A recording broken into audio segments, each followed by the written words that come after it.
Estamos começando agora mais uma edição do nosso Catecast, este podcast católico, né? Uma realização aqui do nosso projeto que Xaramobim é Notícia. Hoje recebendo com alegria o ministro da Sagrada Eucaristia, né, fundador da comunidade Mariana Boa Semente, nosso querido amigo Dr. Pádua Costa. É um prazer recebê-lo, alegria enorme tê-lo conosco, essa presença é, do nosso, pode-se dizer, nosso acompanhador vocacional, né, da nossa missão como profissional de imprensa. Dr. Pádua Costa, prazer recebê-lo. Boa noite, seja bem-vindo ao segundo episódio do Catecast. Boa noite, Alexandre. Boa noite a todos os nossos irmãos e irmãs que acompanham mais essa edição do Catecast. Já quero deixar aqui os nossos cumprimentos, Alexandre, por essa iniciativa. É sempre importante catequizar, dar a razão da nossa fé, esclarecer para as pessoas que caminham na igreja e aquelas que estão em busca da verdade, as orientações que nosso Senhor Jesus Cristo deixou e que a igreja vai atualizando nos nossos dias a dia. Então, nós agradecemos o seu convite, né? Para nós é uma alegria estarmos aqui, estamos à sua disposição nesse segundo episódio, como você acabou de relatar. Pronto, a gente, doutor Paulo, já estamos no início do mês de maio. Por que a igreja celebra o mês mariano, doutor? Para quem acompanha nesse momento o Catecast. Então, o mês de maio ele faz uma referência à Nossa Senhora por alguns motivos. Nós poderíamos destacar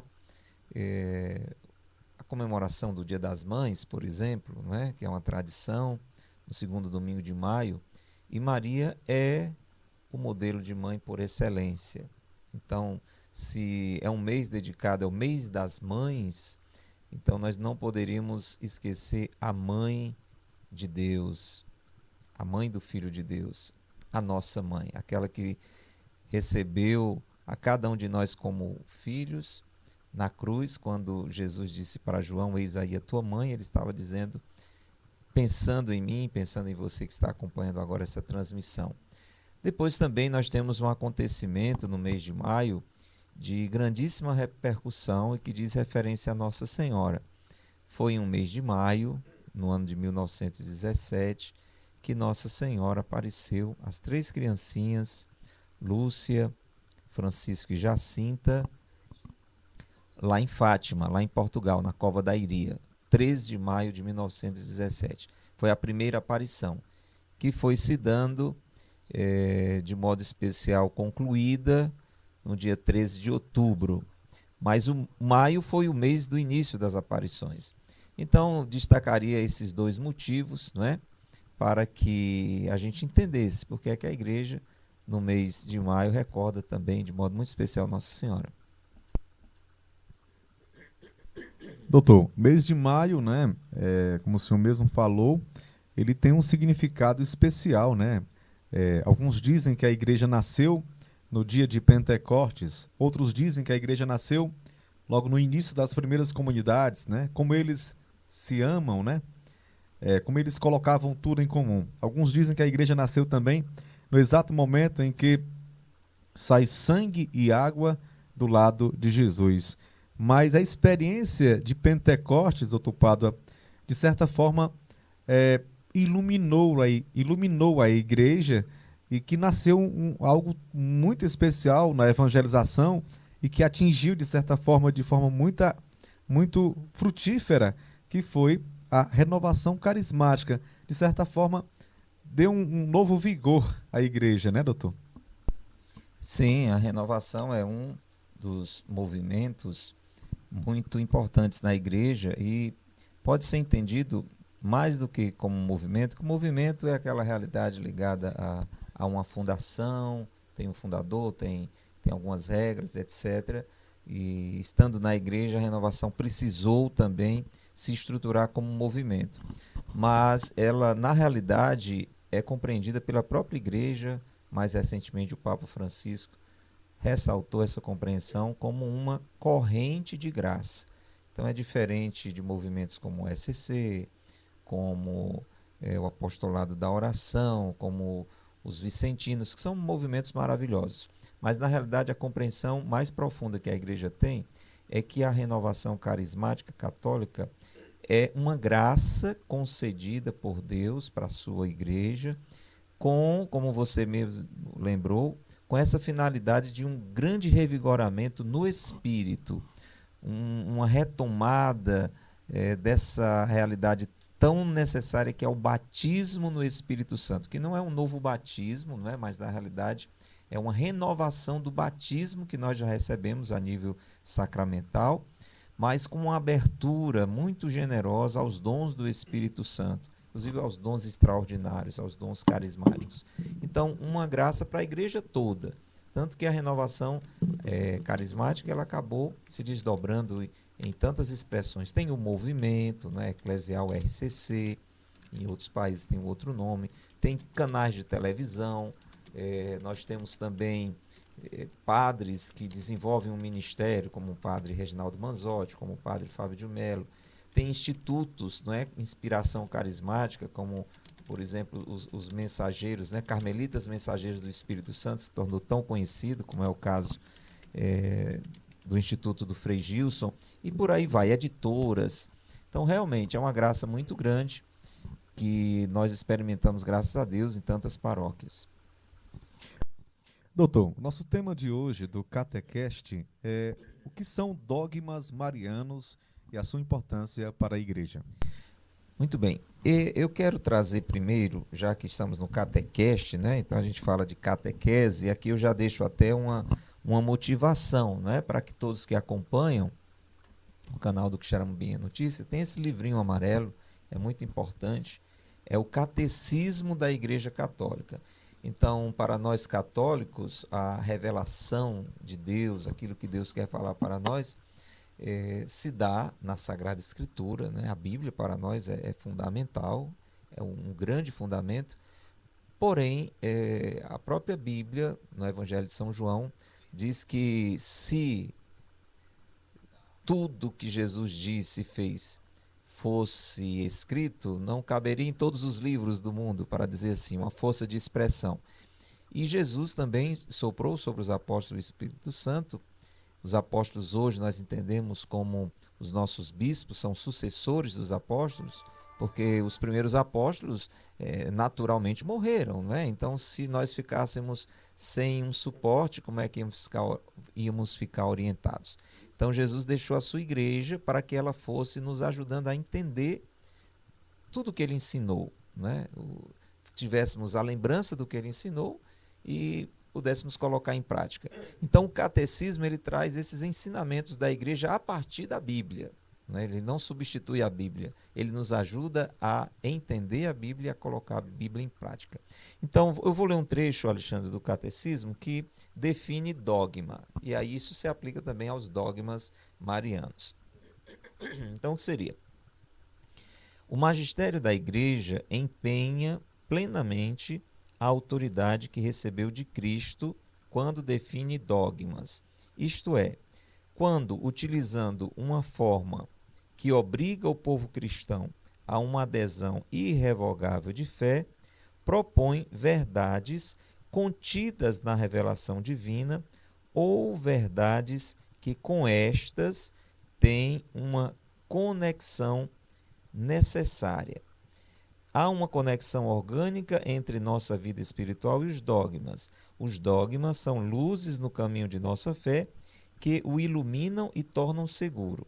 Na verdade, se nossa vida for reta, nossa inteligência e nosso coração estarão abertos para acolher a luz dos dogmas da fé. Tentando traduzir melhor, para clarear, né? Às vezes é uma linguagem assim mais teológica, né? E pode parecer uma coisa complicada.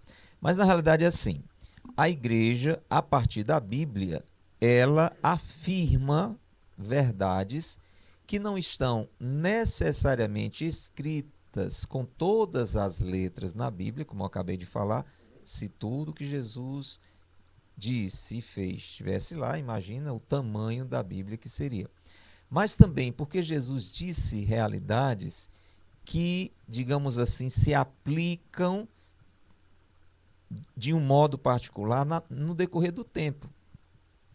Por exemplo, você não tem nada na Bíblia falando sobre clonagem, né? Esse assunto polêmico, né? Por exemplo, é lícito, é positivo, é algo bom, é o que agrada a Deus, você fazer um clone do Alexandre. A gente precisa de outro Alexandre. Então vamos para o laboratório e vamos pegar uma célula do Alexandre e vamos gerar um outro Alexandre. Esse negócio é certo. Essa questão da inseminação artificial, a pessoa não pode ter bebê, então aí vamos no laboratório. Então tem coisas que não tinha naquele tempo de Jesus, mas tudo que Jesus disse se aplica a qualquer realidade de todos os tempos. Mas a igreja nos ajuda a aplicar isso e a ir entendendo o desdobramento dessa verdade. E daí nascem os dogmas. Por exemplo, não tem na Bíblia totalmente escrito que Deus é Pai, Filho e Espírito Santo.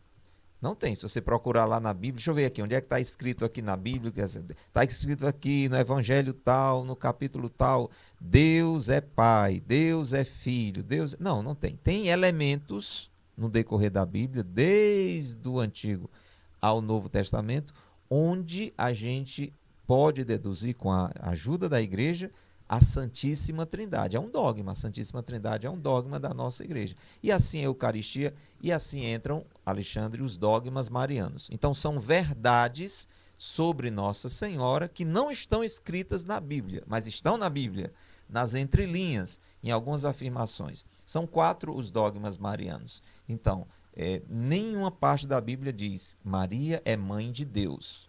Esse é um dogma da Igreja Católica. Nós, católicos, acreditamos, e isso é importante ao nível do dogma. O dogma você é obrigado a acreditar, a não ser que você não se diga católico. Então não tem como uma pessoa dizer assim, não, eu sou católico, mas eu não concordo muito com esse negócio assim, Maria é mãe de Deus, eu acho assim, um exagero. Pronto, você já deixou de ser católico.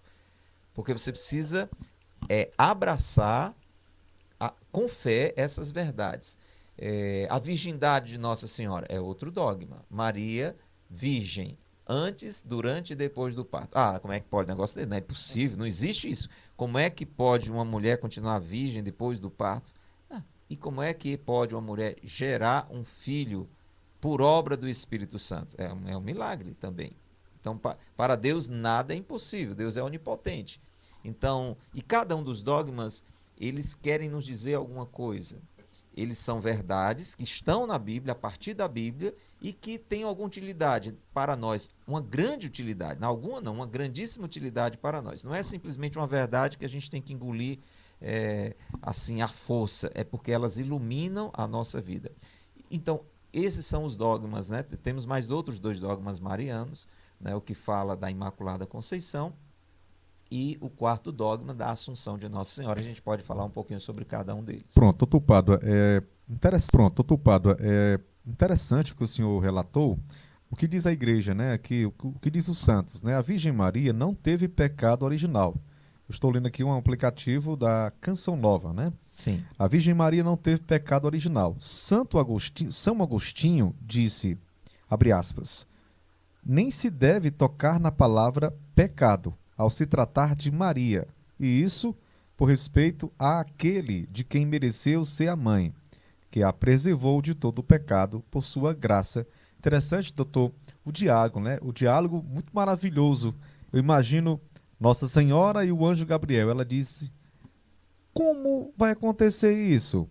Ele disse, Maria, o Espírito Santo descerá sobre você e o poder do Altíssimo te cobrirá com sua sombra. Por isso o santo que vai nascer será chamado Filho de Deus. Então, esse é um dos dogmas, a Imaculada Conceição. Claro que o nosso tempo aqui é extremamente abreviado, né? É apenas uma motivação para você que está nos ouvindo, para você que está nos vendo, procurar aprofundar, né, pelo catecismo da igreja, pelos documentos da igreja, sobre esses assuntos. Mas vamos fazer esse pequeno exercício para entender o dogma e a importância que ele tem para nós. Você trouxe esse ponto específico. A Imaculada Conceição. Maria não teve pecado. Nasceu sem pecado e permaneceu sem pecado. Esse foi um dogma proclamado pela igreja em 1854. né? Então, leva-se muito tempo para a igreja fazer uma afirmação dogmática, uma verdade realmente que precisa ser acolhida e acreditada por todo católico.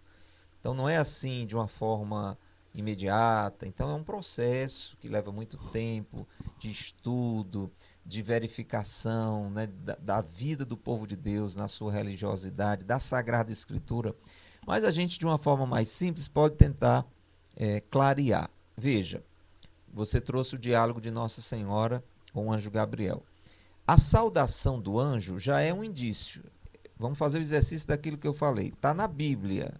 Como assim está na Bíblia? Veja como é que o anjo Gabriel saúda Nossa Senhora.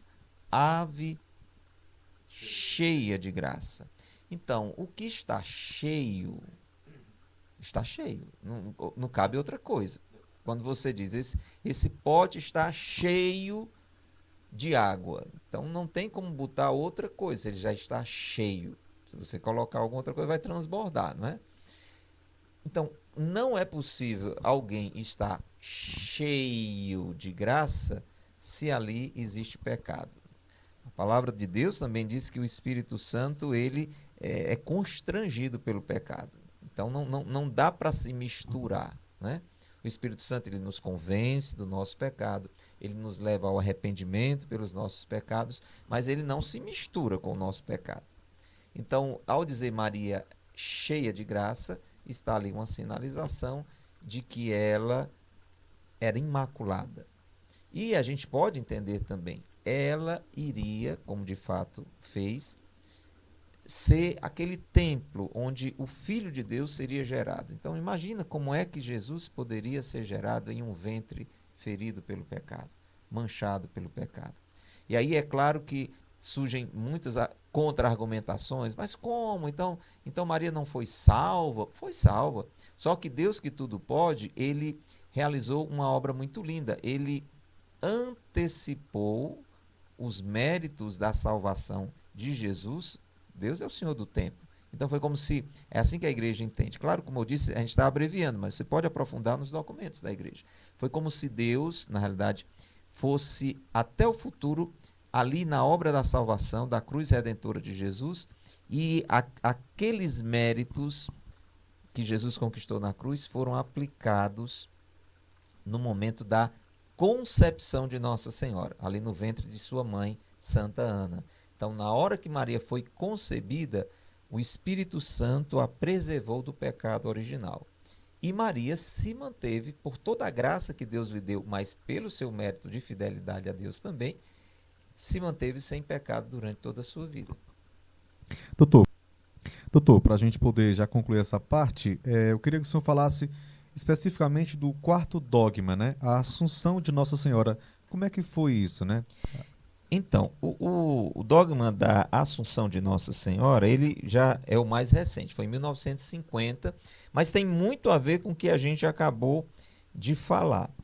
Porque a palavra de Deus diz assim, olha, veja como tudo está ligado à palavra. Todos os dogmas eles têm um fundamento na palavra. Não estão escritos com todas as letras, mas não são contraditórios com relação à palavra de Deus. Né? Não negam a palavra de Deus, não distorcem, esclarecem, né?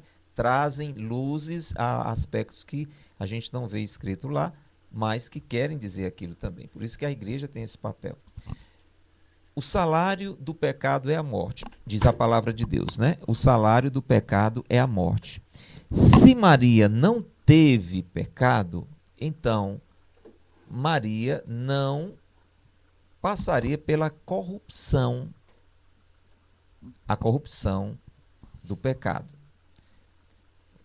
Poderíamos dizer, mas Jesus morreu. Sim, Jesus tomou sobre si todos os nossos pecados. O Verbo encarnado, embora não tenha pecado, ele tomou sobre si todos os nossos pecados. Não pecou, mas trouxe para ele como se fosse as consequências dos nossos pecados.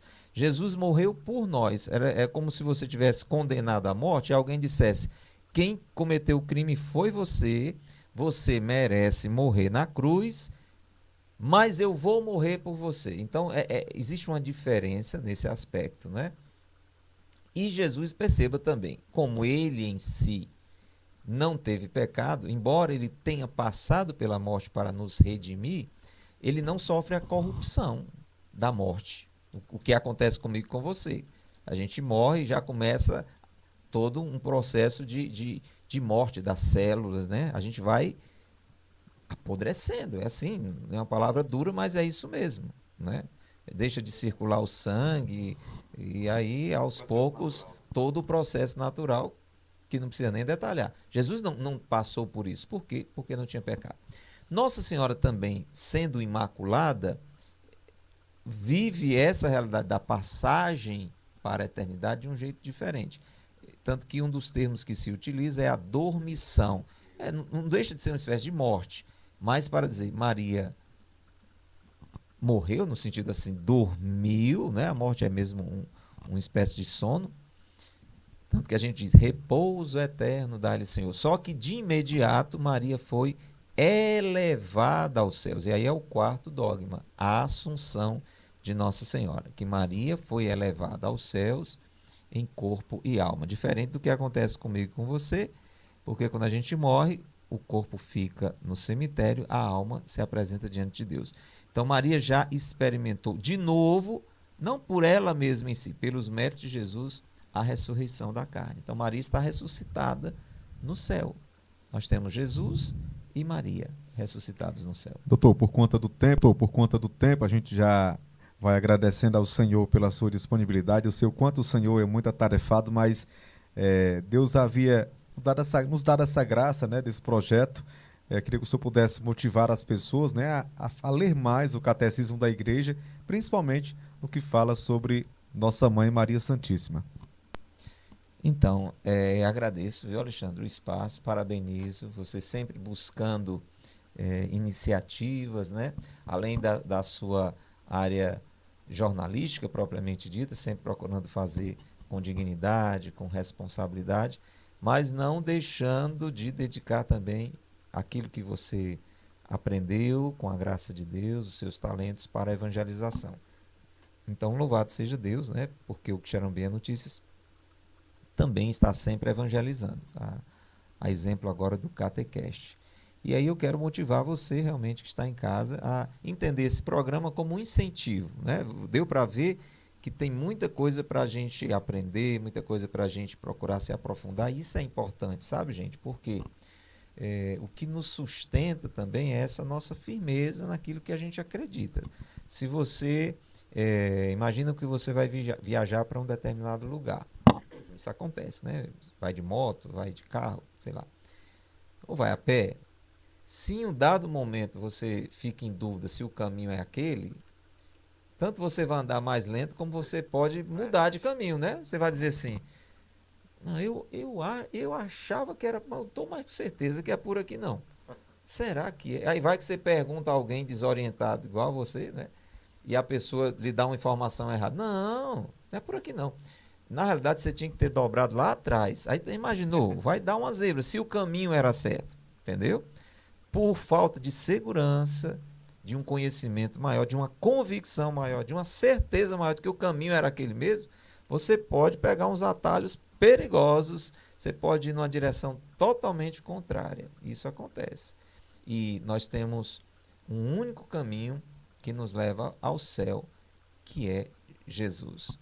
Nossa Senhora, a devoção a Maria nos ensina a obedecê-lo, fazer tudo o que ele vos disser. Então, é muito importante entender a devoção a Nossa Senhora, porque ela só potencializa a nossa relação com Deus.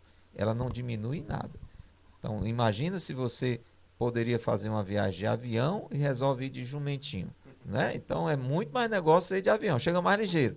A devoção a Nossa Senhora é algo desse tipo. Se você tem uma devoção a Maria, diz um grande santo da igreja, São Luís Maria de Montfort, você vai ter uma caminhada muito mais rápida, muito mais segura, muito mais alegre, porque ela vai lhe deixar mais perto de Jesus, que é caminho, verdade e vida. Doutor, a gente vai rezar o Ave Maria pelo Senhor, já já o Senhor vai estar presente, né, realizando, É um momento no grupo de oração, né? Santo Antônio, se não me engano. Isso, já fica o convite aí. Faça motivação para as pessoas conhecerem o grupo, né, de Muito oração. bem. Você que está nos acompanhando ao vivo, a gente pode se encontrar pessoalmente já na matriz de Santo Antônio. O grupo já começou, a gente vai chegar lá para dar continuidade, né, no momento da pregação. E tem sido uma bênção, viu, Alexandre? Inclusive você está convidado também. Vamos nos conhecer. Né, com o Richard. E o Richard. Para estarem lá.